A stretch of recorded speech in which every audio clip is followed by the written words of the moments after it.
dia sangat mudah meresap ke dalam kulit dan finishing dia memang cantik. Dalam ni kakak dia ada SPF 50 PA+++. Kita ada dermatology test. Okey, kita ada serum approval. Okey, dalam ni ada glutathione, centella, aloe vera. Dia ada juga niacinamide yang akan bantu balancekan pengeluaran minyak dekat muka.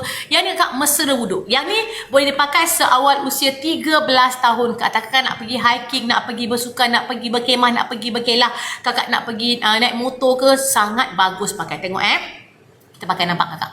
Kita apply je kakak. Kita apply kakak tengok bila saya pakai kakak, Masya Allah kakak. Finishing dia memang cantik. Nampak? Dia tidak bercapuk, tidak berminyak dan dia terus meresap ke dalam kulit. Kakak nampak kulit kita jadi glowing. Nampak? Skin kita nampak glowing. Nampak berbeza Ini pakai. Nampak ni tak pakai ni? Tapi ni pakai. Nampak? Dia nampak berbeza, dia nampak glowing. Nampak? Tapi tak minyak. Kakak biarkan dia kering. Okey, kakak nampak dia memang hilang segala minyak semua dan tidak bercapuk. Okey? Nampak? Okey, nampak dia berbeza. So ni boleh pakai kakak, muka nampak tegang, muka nampak glowing. Yes, you pakai tadi ambil dengan lipstick collagen. Memang cantik dok.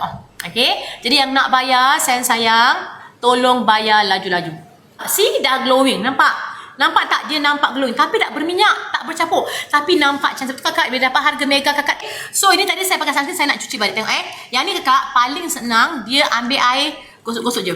Dia senang panggang. Nampak? Dia senang dicuci. So you tak pakai sabun. So you pakai yang ni, you tak payah pakai tak payah pakai kita punya sabun.